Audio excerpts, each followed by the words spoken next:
Avant la création d'Adam, que la paix soit sur lui, avant que l'humanité ne foule le sol terrestre, avant que le soleil ne se lève sur le premier matin de l'humanité, il existait des êtres qui parcouraient ce monde. Des créatures si étranges et mystérieuses que leur simple existence remet en question notre compréhension de la création elle-même. On les appelait les Nisna, et leur histoire commence à une époque où la terre était jeune, où Allah avait déjà créé les cieux et préparé le monde pour ce qui allait arriver. Mais qui étaient ces êtres? À quoi ressemblaient-ils? Et pourquoi presque personne n'en parle aujourd'hui? Les réponses à ces questions nous emmèneront dans un voyage à travers la tradition islamique, à travers les paroles des érudits, à travers les textes anciens et à travers les mystères qui ont été cachés pendant des milliers d'années. Ce n'est pas seulement une histoire sur des créatures du passé. C'est une histoire sur la sagesse d'Allah, des cycles de création et de destruction, et de ce qui est arrivé à la terre avant que nous n'y posions le pied. Si vous êtes prêts à découvrir l'un des chapitres les plus fascinants et les moins connus de l'histoire de la création, alors restez avec nous jusqu'à la fin, car ce que vous allez entendre changera votre compréhension du commencement de toute chose. Au nom d'Allah, le miséricordieux, le compatissant, commençons ce voyage dans le temps avant le temps, dans l'ère avant Adam, que la paix soit sur lui, dans le monde des Nisna. Lorsque nous parlons de la création d'Adam, que la paix soit sur lui, nous le considérons souvent comme le premier être qu'Allah ait jamais placé sur terre. Nous lisons dans le Coran qu'Allah a dit aux anges qu'il allait créer un khalifa, un successeur ou un vice-roi sur terre, et les anges ont remis en question cette décision. Ils ont dit: « Vas-tu y placer quelqu'un qui causera la corruption et versera le sang, alors que nous te louons et te sanctifions ?» Cette conversation rapportée dans la sourate Al-Baqarah soulève une question importante. Comment les anges savaient-ils que cette nouvelle création causerait la corruption et verserait le sang? Avaient-ils déjà vu cela se produire auparavant? Les érudits islamiques à travers l'histoire ont longuement réfléchi à cette question. Certains ont conclu que les anges avaient dû être témoins de créations précédentes sur terre, d'êtres qui vivaient avant Adam, que la paix soit sur lui, des êtres qui avaient effectivement causé la corruption et versé le sang. Et parmi ces créations précédentes se trouvaient les Nisna. Le mot Nisnas apparaît dans la littérature arabe classique et les textes islamiques, mais sa signification fait l'objet de débats entre les érudits depuis des siècles. Certains décrivent les Nisna comme des créatures d'apparence mi-humaine, avec un seul œil, un seul bras, une seule jambe, sautillant sur la terre d'une manière étrange et dérangeante. D'autres les décrivent comme des êtres semblables aux humains mais incomplets, comme s'ils étaient des créations expérimentales, des expériences dans l'atelier divin avant la perfection d'Adam, que la paix soit sur lui.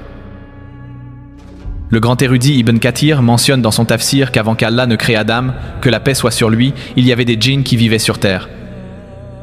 Ces djinns semaient la corruption et le sang, se battant entre eux et répandant le chaos à travers le pays. En raison de leur corruption, Allah envoya une armée d'anges menée par Iblis, qui n'était pas encore Satan mais figurait parmi les plus dévoués de la création, pour chasser les djinns rebelles et rétablir l'ordre sur terre. Mais certains érudits vont plus loin. Ils parlent d'une autre création qui existait parallèlement ou avant les djinns, une création physique qui marchait sur terre avec des corps faits d'argile et de chair, des créatures qui ressemblaient quelque peu à des humains mais qui n'étaient pas du tout humaines. Il s'agissait des Nisna. Selon certaines traditions conservées dans la littérature islamique, les Nisna ont été créés à partir de l'essence de la terre, tout comme Adam, que la paix soit sur lui, le sera plus tard, mais ils ont été créés sous une forme incomplète. Imaginez un être qui n'a qu'un demi-corps, avec un œil au centre du visage, un bras qui s'étend d'un côté et une jambe pour sautiller. Ils ne pouvaient pas parler comme les humains, mais ils émettaient des sons, des grognements et des cris qui résonnaient à travers les plaines désertes. Ils vivaient en tribus, en groupes dispersés dans les déserts et les montagnes, dans des grottes et des vallées. Certains rapports suggèrent qu'ils étaient des créatures douces, menant une vie simple, se nourrissant de plantes et de fruits, buvant dans les ruisseaux et dormant à la belle étoile. mais d'autres rapports brossent un tableau plus sombre. Ils décrivent les Nisna comme des êtres violents, des créatures qui se battaient entre elles pour le territoire et la nourriture, qui tuaient sans pitié, qui remplissaient la terre de leur sang et de leurs cris. Qu'ils aient été pacifiques ou violents, les Nisna n'étaient pas destinés à durer. Ils n'étaient pas la création finale. Ils faisaient partie du plan d'Allah, un plan que lui seul comprend pleinement, un plan qui aboutirait à la création d'Adam, que la paix soit sur lui, et au début de l'humanité. Le Coran ne mentionne pas explicitement les Nisna par leur nom. Il est important de comprendre cela. La connaissance des Nisna provient principalement de la littérature hadith, des déclarations des premiers érudits islamiques et des commentaires tafsir sur le Coran. Certains érudits soutiennent que lorsque Allah dit dans le Coran « Je vais placer un califat sur la terre », le mot califat implique la succession, c'est-à-dire quelqu'un qui vient après un autre. Cela suggère qu'il y avait quelqu'un ou quelque chose avant Adam, que la paix soit sur lui, quelqu'un ou quelque chose qu'Adam, que la paix soit sur lui, à les remplacer. Le grand érudit Al-Qurtubi, dans son célèbre tafsir, examine les différentes opinions sur ceux qui vivaient sur terre avant Adam, que la paix soit sur lui. Il mentionne que certains érudits pensaient que les djinns étaient les premiers habitants, tandis que d'autres pensaient qu'il existait différentes espèces de créatures, des créatures qui ont depuis disparu de la terre, ne laissant aucune trace derrière elles, sauf dans les vieilles histoires et les souvenirs anciens. Ibn Abbas, cousin du prophète Mohammed, que la paix et les bénédictions soient sur lui, et l'un des plus grands érudits du tafsir parmi les compagnons, aurait dit qu'avant Adam, que la paix soit sur lui, il y avait sur terre des djinns qui semaient la corruption. Mais il a également mentionné dans certains récits qu'il existait d'autres êtres, des êtres qui n'étaient ni entièrement djinns, ni entièrement comme Adam, que la paix soit sur lui, des êtres qui existaient dans un état entre le spirituel et le physique. Ces êtres auraient-ils pu être les Nisna? De nombreux érudits le pensent. L'histoire des Nisna ne concerne pas seulement d'étranges créatures du passé. Elle nous aide à comprendre la nature de la création d'Allah, le but de la vie et la raison pour laquelle nous existons. Lorsque nous lisons que les anges ont interrogé Allah au sujet de la création d'Adam, que la paix soit sur lui, nous devons comprendre que les anges ne doutaient pas de la sagesse d'Allah. Ils exprimaient plutôt leur inquiétude en se basant sur ce qu'ils avaient observé. Ils avaient vu les créations précédentes échouer. Ils avaient vu des effusions de sang et de la corruption. Ils avaient vu les Nisna et les djinns rebelles se détruire eux-mêmes par la violence et le péché. Les anges, dans leur pureté et leur dévotion, ne pouvaient comprendre pourquoi Allah créerait un autre être capable d'une telle destruction. Mais Allah, dans son infinie sagesse, leur répondit en disant « Je sais ce que vous ignorez, Al-Cré ». Cette réponse comporte plusieurs niveaux de sens.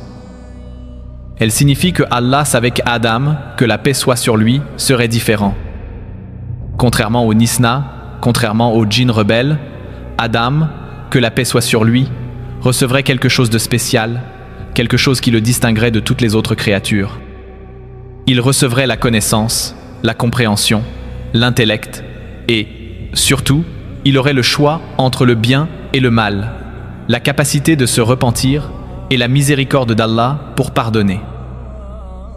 Les Nisna n'avaient pas de tels dons. C'étaient de simples créatures, guidées par leur instinct, dépourvues de la conscience morale qui serait accordée à Adam, que la paix soit sur lui et à ses descendants. Et parce qu'ils étaient dépourvus de cette conscience, ils ne pouvaient être tenus pour responsables de la même manière que les humains.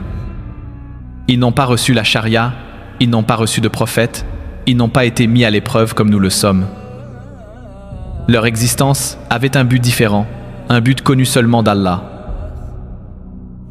Certains érudits ont suggéré que les Nisna ont été créés comme une version préliminaire de la création avant la forme parfaite d'Adam, que la paix soit sur lui. Cela ne signifie pas qu'Allah commet des erreurs, loin de là, car Allah est parfait et sa connaissance englobe toute chose. Cela signifie plutôt qu'Allah, dans sa sagesse, a choisi de créer différentes formes de vie à différents moments, chacune ayant son propre but, chacune nous enseignant quelque chose sur la nature de l'existence. Les Nisna nous enseignent que la forme physique seule ne suffit pas.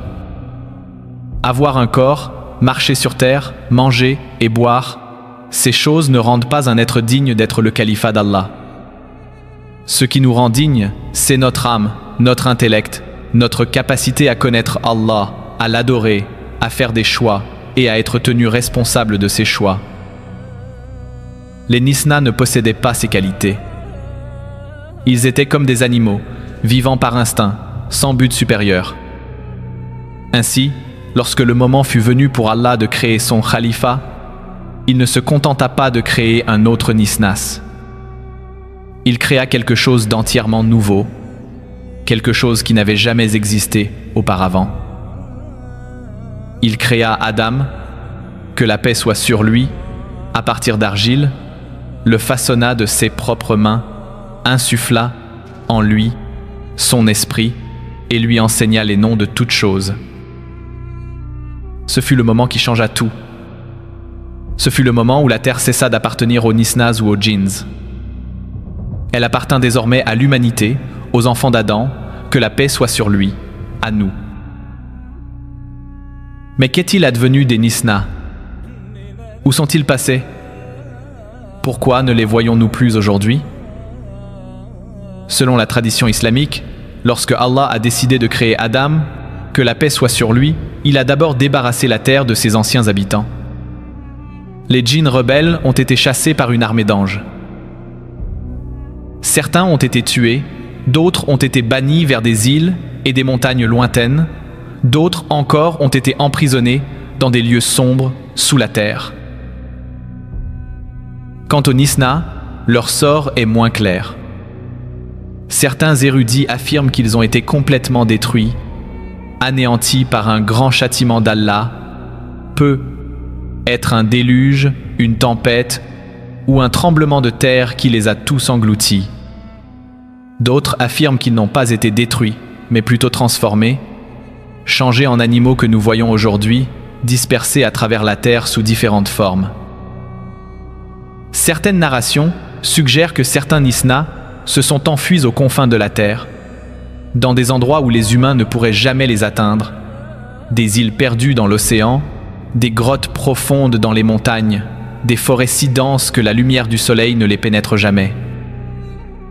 Et dans ces lieux cachés, ils ont vécu leur jour, s'éteignant lentement, génération après génération, jusqu'à ce qu'il n'en reste plus aucun. Il existe même des histoires plus étranges encore, qui racontent que les Nisna existaient encore à l'époque des premiers musulmans, qu'ils étaient vus par des voyageurs dans les déserts, rencontrés par des armées marchant à travers des terres lointaines.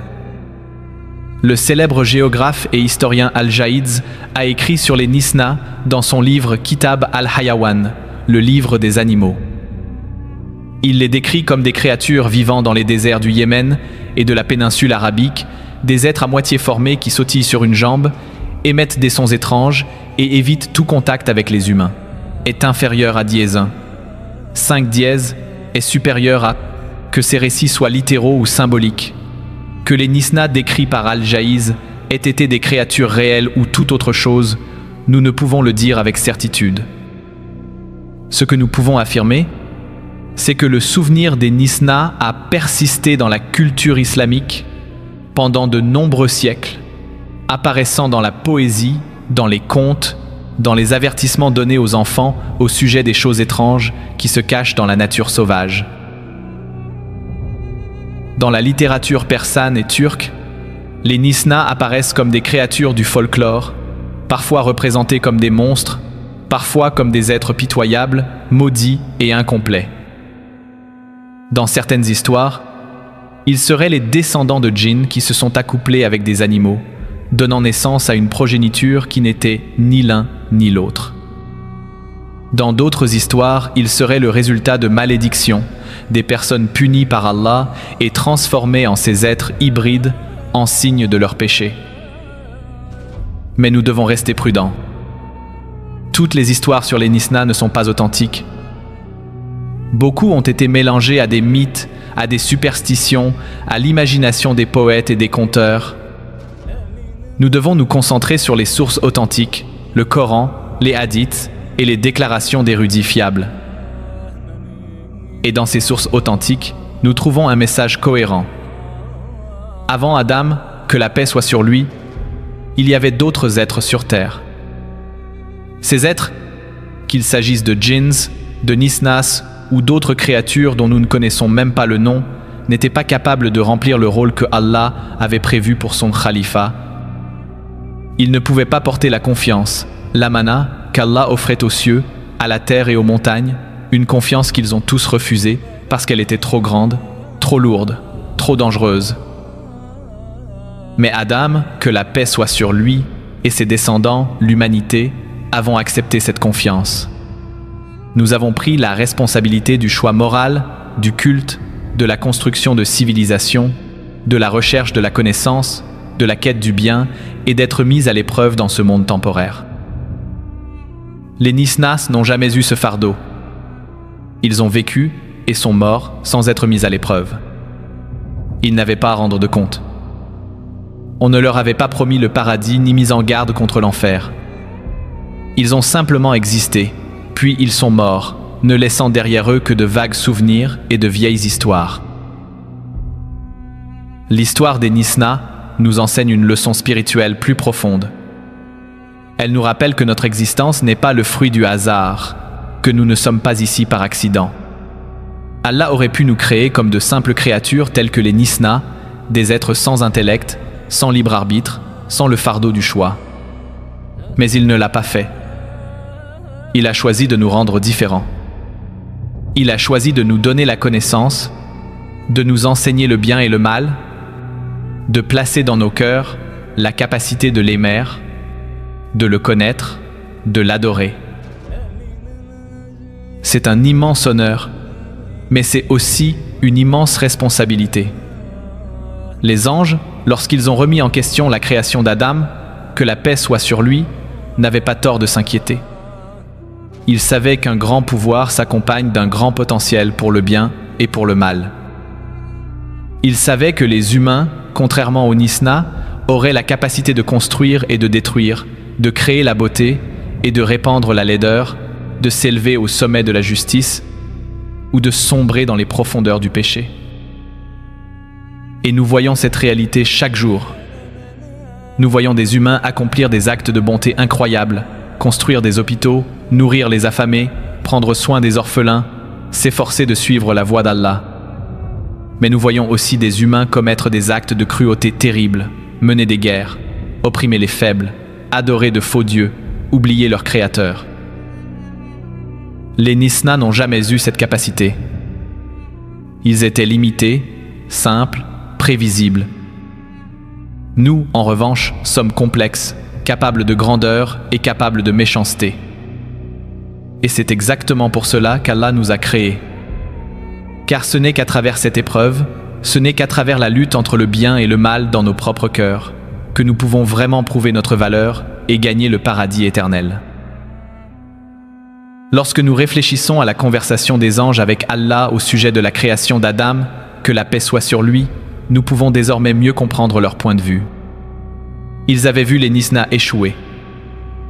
Ils avaient vu les djinns se rebeller. Ils avaient déjà été témoins de sang versé et de corruption sur terre. Ainsi, quand Allah a dit qu'il créerait un nouveau califat, les anges, dans leur innocence et leur pureté, ne pouvaient imaginer en quoi cette nouvelle création serait différente. Mais Allah savait. Il savait qu'Adam, que la paix soit sur lui, aurait quelque chose que les Nisna et les djinns rebelles n'avaient pas. Adam, que la paix soit sur lui, aurait la connaissance des noms, la capacité de comprendre, de raisonner, de communiquer, d'apprendre. Quand Allah enseigna à Adam, que la paix soit sur lui, les noms de toutes choses, il démontra aux anges que cette nouvelle création était supérieure, non pas en force physique, ni en apparence, mais en intelligence et en potentiel. Les anges, qui avaient été créés à partir de la lumière et qui passaient tout leur temps à adorer, ne pouvaient rivaliser avec Adam, que la paix soit sur lui, à cet égard. Quand Allah demanda aux anges de lui dire les noms des choses, ils ne purent le faire. Ils ont admis leurs limitations en disant « Gloire à toi, nous n'avons d'autre connaissance que celle que tu nous as enseignée. » Mais lorsqu'on a posé la question à Adam, que la paix soit sur lui, il a su répondre. Il prononça les noms avec compréhension et clarté. C'était la preuve qu'Adam, que la paix soit sur lui, était différent de toutes les créations précédentes. C'était la preuve qu'il était digne d'être le califat d'Allah sur terre. Et à ce moment-là, les anges se prosternèrent devant Adam, que la paix soit sur lui, non pas pour l'adorer, car l'adoration n'appartient qu'à Allah, mais pour reconnaître son statut élevé et obéir au commandement d'Allah. Tous les anges se prosternèrent, sauf un. Iblis, qui avait combattu les djinns rebelles et qui avait gravi les échelons parmi les anges, refusa. Il se considérait comme supérieur à Adam, que la paix soit sur lui. Il dit « Je suis meilleur que lui. Tu m'as créé à partir du feu et tu l'as créé à partir de l'argile. » Ce refus, cette arrogance, ce rejet du commandement d'Allah marquèrent la chute d'Iblis. Il devint Satan, Shaitan, le maudit, l'ennemi d'Adam, que la paix soit sur lui et de tous ses descendants. Et à partir de ce moment, un nouveau chapitre de l'histoire de la création commença, un chapitre que nous vivons encore aujourd'hui. Mais revenons aux Nisna et à leur destin. Certains érudits ont émis l'hypothèse que les Nisnas n'ont pas été entièrement détruits, mais qu'il en reste des vestiges dans le monde actuel, sous des formes que nous ne reconnaissons pas. Il existe des hadiths qui parlent d'étranges créatures qui apparaîtront vers la fin des temps, des créatures qui ne sont ni entièrement humaines, ni entièrement animales. Serait-ce un lien avec les Nisna? Nous ne le savons pas.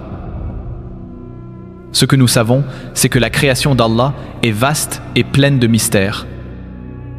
Le Coran nous dit que Allah crée ce que nous connaissons et ce que nous ne connaissons pas. Il existe des créatures dans les profondeurs de l'océan que nous n'avons jamais vues. Il existe des créatures dans les cieux que nous ne pouvons imaginer.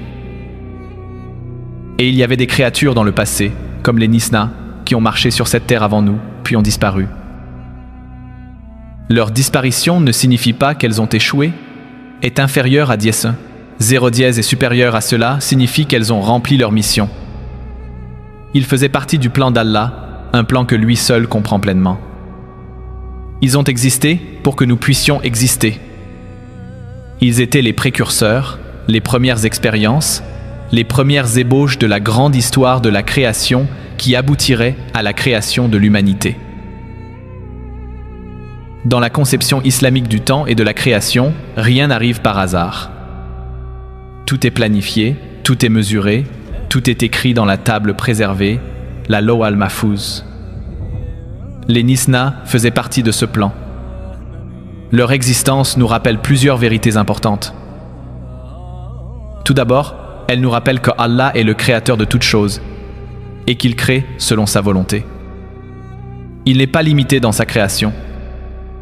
Il n'a pas besoin de suivre un modèle que nous comprenons, est inférieur à dièse 1.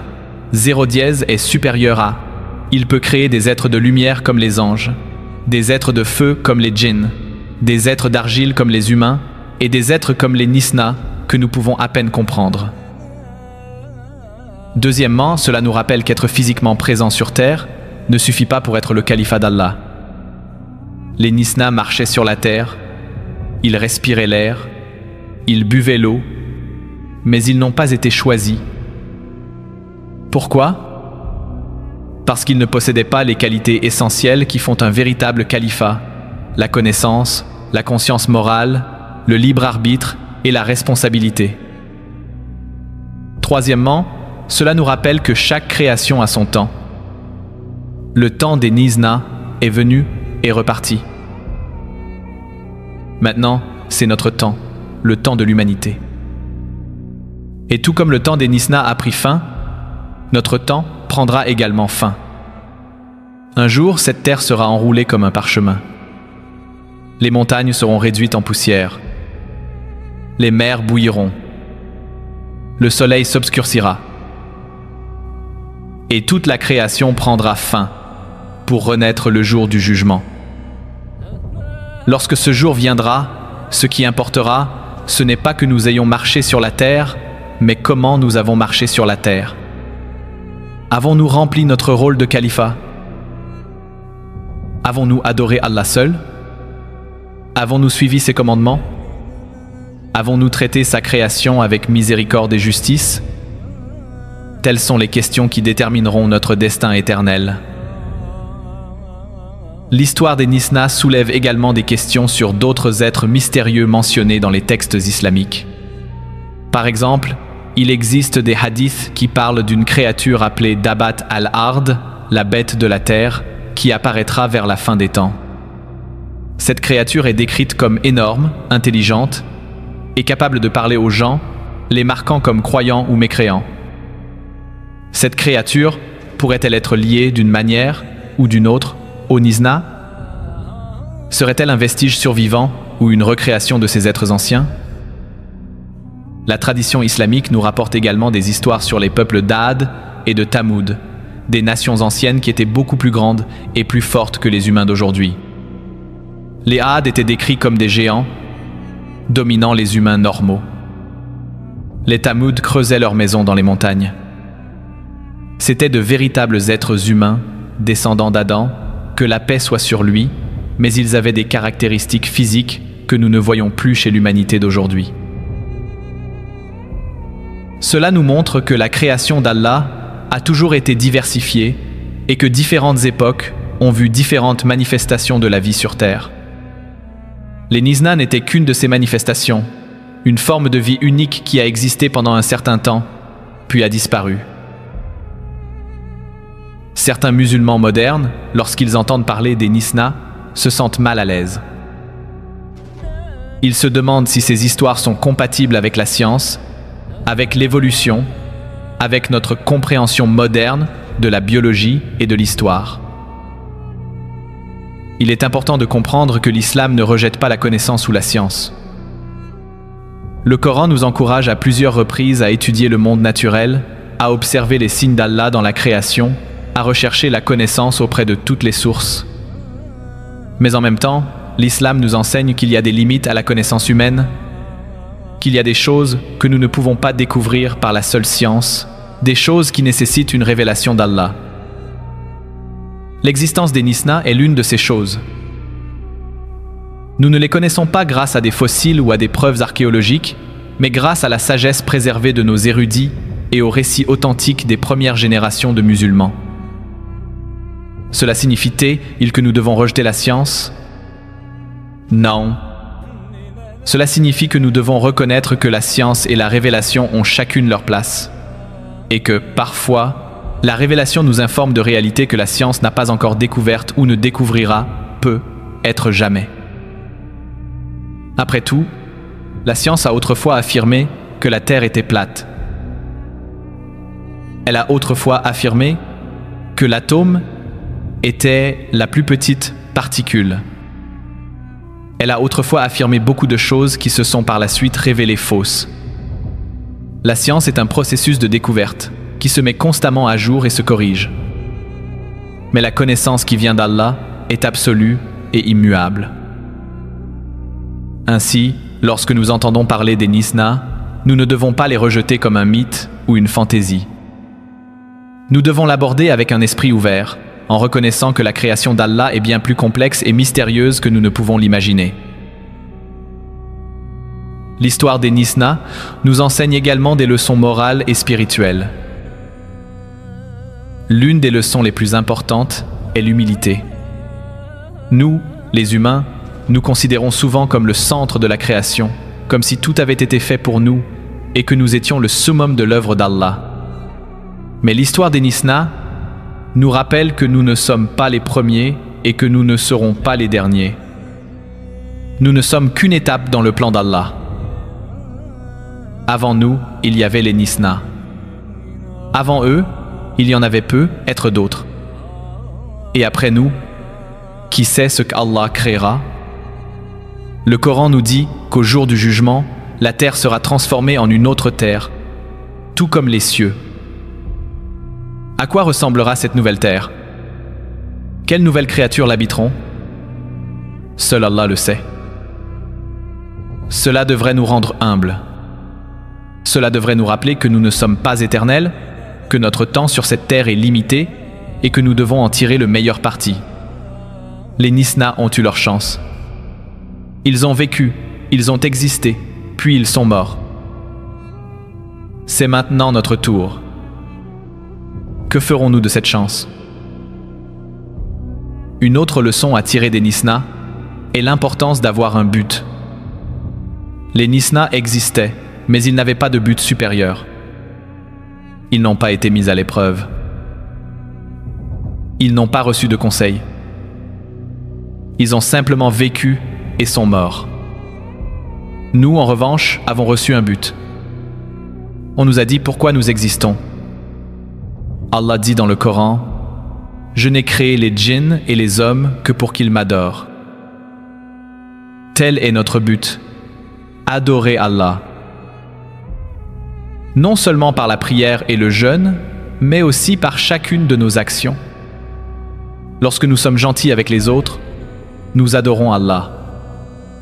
Lorsque nous sommes honnêtes dans nos transactions, nous adorons Allah. Lorsque nous recherchons la connaissance, nous adorons Allah. Lorsque nous protégeons l'environnement, nous adorons Allah. Tout ce que nous faisons peut être un acte d'adoration si nous le faisons avec la bonne intention. Les Nisna n'ont jamais eu cette opportunité. Ils n'ont jamais connu l'adoration. Ils n'ont jamais connu Allah comme nous le connaissons. Ils n'ont jamais connu la joie de se prosterner devant leur Créateur, de l'invoquer en cas de besoin, de ressentir sa miséricorde et son pardon. Nous avons tout cela. Nous avons eu la chance de pouvoir connaître Allah, de l'aimer, de le servir. C'est un cadeau inestimable, un cadeau que les Nisnas n'ont jamais reçu. Et parce que nous avons reçu ce cadeau, nous serons tenus responsables de la façon dont nous l'avons utilisé. L'histoire des Nisna nous enseigne également la miséricorde d'Allah.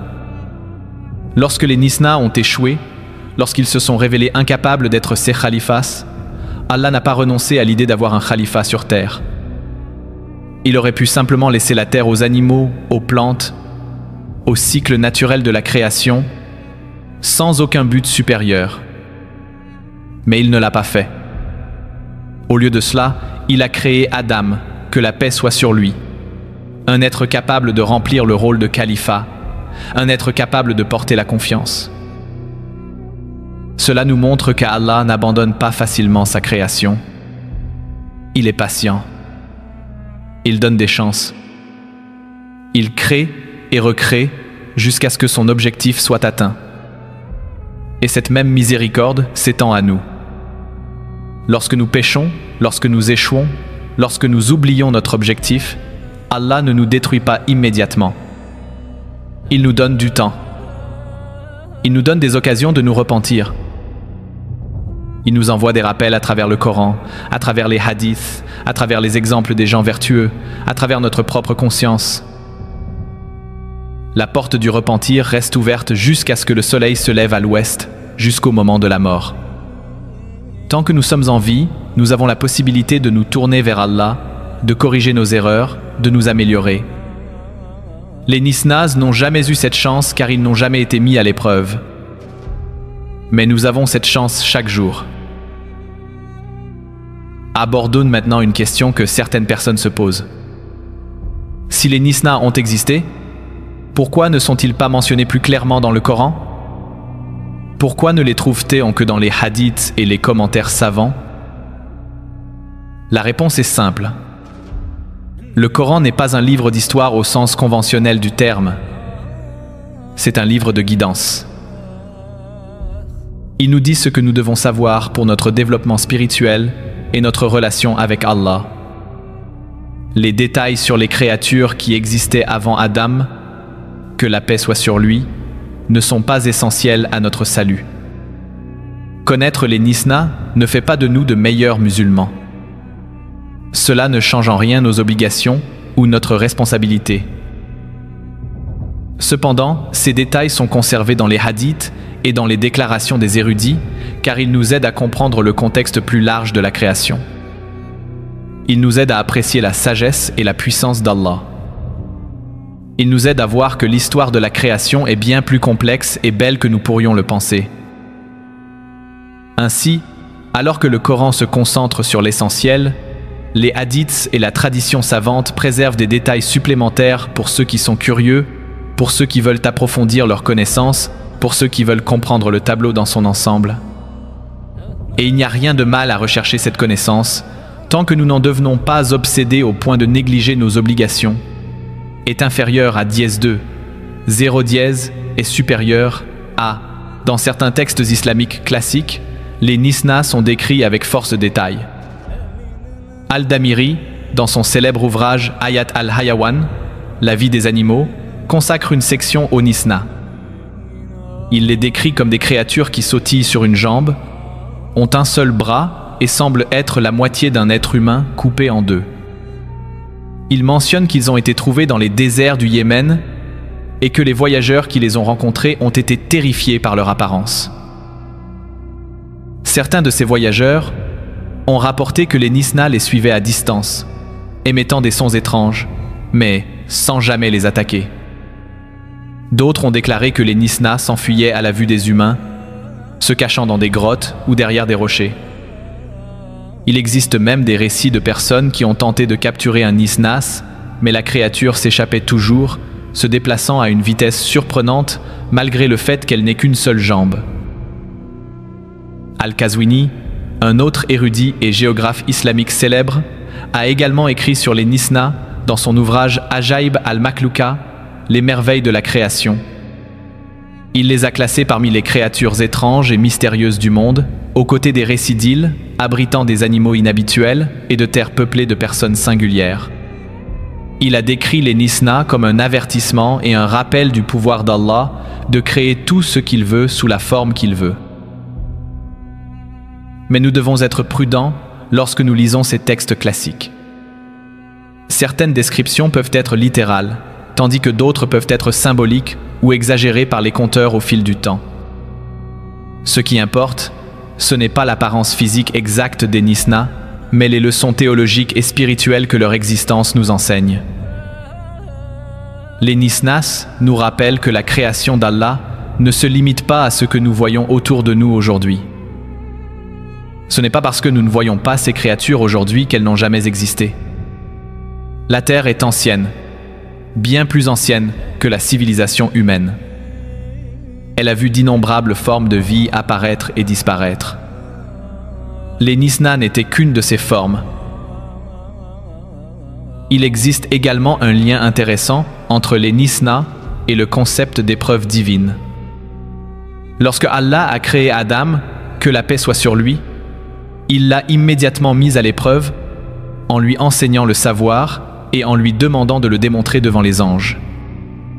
Cela a permis d'établir qu'Adam, que la paix soit sur lui, était digne de sa position de califat. Mais l'épreuve ne s'est pas arrêtée là. Adam, que la paix soit sur lui, a ensuite été placé au paradis avec sa femme Hawa, que la paix soit sur elle, et ils ont reçu tout ce qu'ils pouvaient désirer, à l'exception d'un arbre. On leur a dit de ne pas manger de cet arbre. C'était un test d'obéissance, un test pour voir s'ils suivraient les commandements d'Allah même en présence d'une tentation. Et comme nous le savons, ils ont échoué à cette épreuve. Ils ont mangé du fruit de l'arbre après avoir été trompés par Satan, et en conséquence, ils ont été renvoyés sur terre. Mais ce n'était pas une punition au sens strict du terme. C'était le début de leur véritable mission. La terre avait toujours été destinée à être leur foyer. Leur séjour au paradis était temporaire, une préparation à la véritable épreuve qui les attendait dans ce monde. Les Nisna, en revanche, n'ont jamais été mis à l'épreuve de cette manière. Ils n'ont jamais reçu de commandement. Ils n'ont jamais été tentés par Satan. Ils existaient simplement, et leur existence suffisait à l'objectif qu'Allah leur avait assigné. Cela nous montre que ce sont les épreuves et la responsabilité qui rendent les humains spéciaux. Ce n'est pas seulement le fait que nous existons, mais que nous existons avec un but, avec une responsabilité, avec la possibilité d'une récompense éternelle ou d'un châtiment éternel. Les Nisna n'avaient pas un tel destin. Ils vivaient et mouraient, puis ils disparaissaient, sans résurrection, sans jugement, sans vie après la mort. Cela nous amène à un point théologique important. Dans l'islam, seuls ceux qui sont mis à l'épreuve et qui reçoivent des conseils peuvent être tenus pour responsables. Le Coran nous dit qu'Allah ne punit pas un peuple avant de lui avoir envoyé un messager. Telle est la justice et la miséricorde d'Allah. Il ne tient personne pour responsable à moins qu'il n'ait été clairement averti et qu'on lui ait clairement montré le droit chemin. Les Nisnas n'ont jamais reçu de messager. Ils n'ont jamais reçu de révélation. On ne leur a jamais enseigné le bien et le mal. Par conséquent, ils ne peuvent être tenus pour responsables de la même manière que nous le sommes. Ils étaient simplement des créatures d'Allah, comme les animaux, vivant selon leur nature, remplissant le rôle qu'Allah leur avait assigné. Mais nous sommes différents. Des messagers nous ont été envoyés, depuis Adam, que la paix soit sur lui, jusqu'à Noé, que la paix soit sur lui, puis Abraham, que la paix soit sur lui, Moïse, que la paix soit sur lui, Jésus, que la paix soit sur lui, et enfin Muhammad, que la paix soit sur lui, le sceau des prophètes. Nous avons reçu le Coran, la révélation finale et complète. On nous a enseigné la charia, la loi qui régit tous les aspects de notre vie.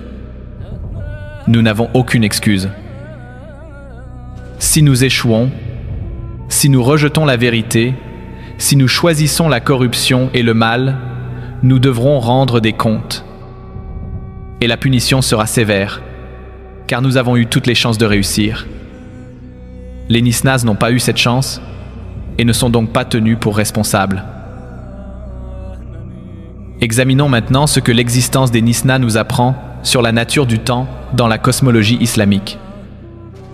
Dans le monde moderne, nous considérons le temps comme une progression linéaire du passé vers le futur. Nous le mesurons en secondes, minutes, heures, jours, années. Nous croyons que l'univers a commencé avec le Big Bang il y a environ 8 milliards d'années et qu'il n'a cessé de s'étendre depuis. L'islam ne contredit pas cette conception, mais il y ajoute des niveaux de signification auxquels la science n'a pas accès. Le Coran nous dit que Allah a créé les cieux et la terre en 6 jours, mais il ne s'agit pas de jours tels que nous les connaissons. Un jour pour Allah peut correspondre à 1000 ans selon notre calcul, voire à 50 000 ans selon le contexte.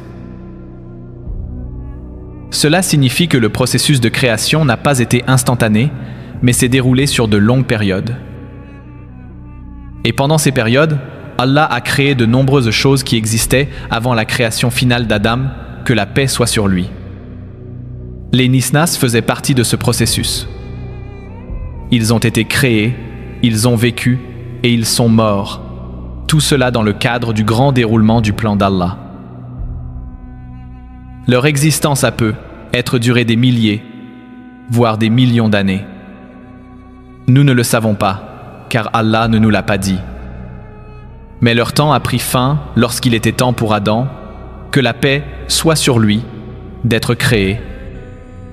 La terre a été nettoyée, préparée et rendue prête pour l'arrivée de l'humanité. Il existe également une dimension mystique à l'histoire des Nisna que certains érudits soufis ont explorée. Dans la pensée soufie, les Nisna représentent l'âme incomplète, l'âme qui n'a pas encore atteint son plein potentiel.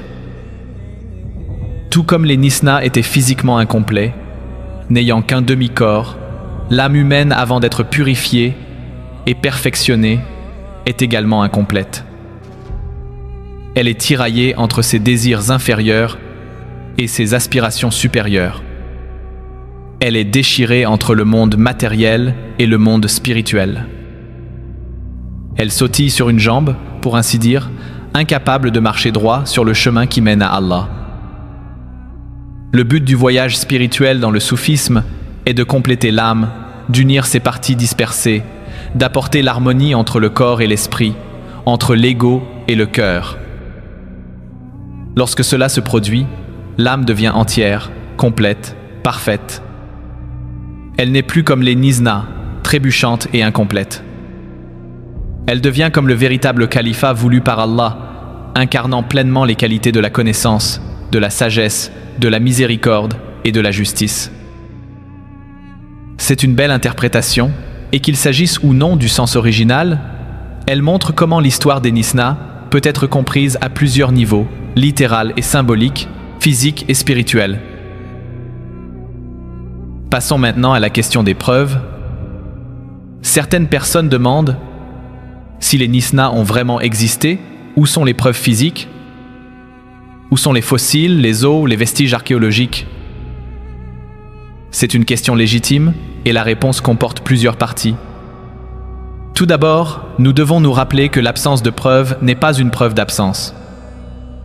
Ce n'est pas parce que nous n'avons rien trouvé que cela n'a jamais existé. La Terre est vaste et une grande partie reste inexplorée. Les océans couvrent plus de 70% de la planète et nous avons exploré moins de 5% des fonds marins. Il pourrait y avoir d'innombrables mystères cachés dans des endroits que nous n'avons jamais atteints. Deuxièmement, les fossiles sont rares. Les conditions requises pour qu'un corps se fossilise sont très spécifiques. La plupart des créatures qui meurent se décomposent simplement et ne laissent aucune trace. Si les Nisna existaient en petit nombre dans des régions reculées, et si leur corps se décomposait naturellement, nous ne pourrions pas espérer trouver de fossiles. Troisièmement, et surtout, notre foi ne dépend pas de preuves matérielles. Nous croyons en beaucoup de choses que nous ne pouvons ni voir ni prouver scientifiquement. Nous croyons aux anges, aux djinns, au paradis, à l'enfer, au jour du jugement dernier. Nous croyons en ces choses parce que Allah nous en a parlé dans le Coran et que le prophète Mahomet, que la paix soit sur lui, les a confirmés dans les hadiths. L'existence des Nisna entre dans la même catégorie.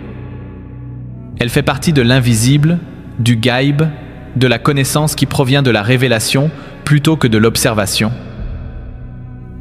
Et tout comme nous acceptons l'existence des anges, même si nous ne pouvons pas les voir, nous pouvons accepter l'existence des Nisna, même si nous ne pouvons pas trouver leurs ossements.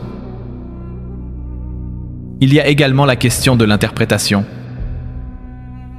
Certains érudits modernes ont suggéré que les Nisna mentionnés dans les textes classiques n'étaient être pas du tout une espèce distincte, mais plutôt des êtres humains ou des animaux difformes atteints de malformations congénitales. Dans l'Antiquité, les gens ne disposaient pas des connaissances médicales que nous avons aujourd'hui. S'ils rencontraient une personne ou un animal présentant de graves malformations, ils pouvaient penser qu'il s'agissait d'une créature d'une espèce totalement différente. C'est une explication possible, qui ne contredit pas le point de vue théologique plus général. Que les Nisna aient été une espèce distincte créée avant Adam, que la paix soit sur lui, ou qu'ils aient été autre chose, la leçon importante reste la même. Avant l'humanité, il existait d'autres formes de vie sur Terre, et ces formes n'étaient pas capables de remplir le rôle qu'Allah avait prévu pour son khalifa. Ce qui importe, ce n'est pas la classification zoologique exacte des Nisna, mais la vérité théologique qu'ils représentent. Ils représentent l'incomplétude qui existait avant l'humanité. Ils représentent en quelque sorte les essais et les erreurs qui ont précédé la création d'Adam, que la paix soit sur lui. Ils représentent le fait que nous ne sommes pas la première expérience de la création, mais que nous sommes celle qui a réussi, celle qui a été choisie pour porter la confiance. Dans le Coran, il y a un verset qui évoque cette idée d'Allah créant et perfectionnant sa création. Allah dit « C'est lui qui vous a créé, puis vous a façonné, puis vous a proportionné. Il vous a assemblé sous la forme qu'il a voulu. » Ce verset nous rappelle que notre création n'était pas le fruit du hasard. Nous avons été façonnés, proportionnés, perfectionnés. Allah aurait pu nous créer sous n'importe quelle forme, mais il a choisi cette forme, la forme d'Adam. Que la paix soit sur lui, la forme qui combine le corps et l'âme, la forme qui est capable à la fois de la vie physique sur terre et de la connexion spirituelle avec le divin. Les Nisna, en revanche, n'ont pas été perfectionnés de cette manière. Ils ont été créés sous une forme incomplète, une forme qui a rempli son rôle pendant un certain temps, mais qui n'était pas destinée à durer. Leur création faisait partie du processus qui a conduit à notre création. Ils étaient l'ébauche et nous sommes le chef-d'œuvre final. Alors que nous approchons de la fin de cette histoire, réfléchissons à ce que nous avons appris. Les Nisna étaient des créatures qui vivaient sur terre avant Adam, que la paix soit sur lui. Ils étaient physiquement incomplets, n'ayant qu'un demi-corps, et ils n'avaient pas les capacités intellectuelles et spirituelles qui seraient plus tard accordées à l'humanité. Ils menaient une vie simple, guidée par leur instinct, sans but supérieur ni conscience morale. Lorsque le moment fut venu pour Allah de créer son khalifa, les Nisna furent retirés de la terre, soit par destruction ou transformation, soit en fuyant vers des endroits reculés où ils finirent par s'éteindre. Leur histoire est préservée dans la tradition islamique non pas comme une curiosité, mais comme un rappel de plusieurs vérités profondes. Premièrement, que la création d'Allah est vaste et mystérieuse, bien au-delà de ce que nous pouvons voir ou comprendre. Deuxièmement, que l'existence physique seule ne suffit pas pour remplir le rôle de califat. Le véritable leadership sur terre nécessite des connaissances, une conscience morale et une responsabilité. Troisièmement, que nous, les humains, avons reçu un don extraordinaire, celui d'avoir été choisis comme représentants d'Allah sur terre, et que ce don s'accompagne d'une grande responsabilité. Quatrièmement, notre temps sur terre est limité, tout comme le temps des Nisna était limité, et nous devons en tirer le meilleur parti avant que notre chance ne passe. Et cinquièmement, Allah est miséricordieux et patient, donnant toujours à sa création des chances de réussir, perfectionnant toujours son plan même lorsque les tentatives précédentes semblent échouer. L'histoire des Nisna est également liée à la conception islamique plus large du but de la création. Pourquoi Allah a-t-il créé quoi que ce soit? Il est autosuffisant, parfait, n'a besoin de rien. Pourtant, il a choisi de créer les cieux et la terre, les anges et les djinns, les Nisna et l'humanité. Les érudits nous disent que Allah a créé parce qu'il est le créateur, et que créer fait partie de sa nature, de ses noms et de ses attributs. Il est Al-Khaliq, le créateur, Al-Bari, le faiseur, Al-Musawwir, le façonneur. Ces noms doivent se manifester, et ils se manifestent à travers la création. Mais plus que cela, Allah a créé afin d'être connu. Dans un hadith qudsi, un hadith sacré, où Allah parle à la première personne par l'intermédiaire du prophète Mohammed, que la paix soit sur lui, Allah dit « J'étais un trésor caché et j'aimais être connu, alors j'ai créé la création. » C'est le but de toute chose. Les Nisnas existaient afin que le pouvoir créateur d'Allah se manifeste. Les djinns existent afin que la créativité d'Allah se manifeste dans la création d'êtres de feu. Les anges existent afin que la pureté et la lumière d'Allah se reflètent. Et nous, les humains, existons afin que Allah soit connu, adoré, aimé et obéi. Chaque création a un but dans la grande symphonie de l'existence. Les Nisna ont joué leur rôle, aussi bref fut-il, et c'est maintenant à notre tour de jouer le nôtre. En conclusion, l'histoire des Nisna n'est pas seulement une histoire ancienne ou une mythologie obscure. C'est un rappel vivant de qui nous sommes et pourquoi nous sommes ici. C'est un appel à prendre au sérieux notre rôle de califat, à ne pas gaspiller notre temps sur terre comme les Nisna ont gaspillé le leur, à nous élever au-dessus de nos instincts primaires et à accomplir notre destinée supérieure. Chaque jour où nous sommes en vie est une occasion de prouver que nous sommes dignes de la confiance qu'Allah a placée en nous. Chaque prière que nous accomplissons, chaque parole aimable que nous prononçons, chaque transaction honnête que nous effectuons, chaque moment que nous passons à rechercher la connaissance ou à aider les autres, tous ces actes nous permettent de remplir notre rôle de califat. Et inversement, chaque péché que nous commettons, chaque injustice que nous perpétrons, chaque instant où nous oublions Allah, tout cela trahit la confiance et nous rapproche de l'échec des Nisna et des djinns rebelles. Les anges se sont demandé si nous serions différents de ceux qui nous ont précédés. Allons-nous causer la corruption? Allons-nous verser le sang? La réponse dépend de nous. Nous avons le potentiel pour la grandeur et pour la méchanceté. Nous avons la connaissance et le libre arbitre pour choisir. Ce que nous faisons de ces dons déterminera notre destin éternel. Alors, dans votre vie quotidienne, souvenez-vous des Nisna.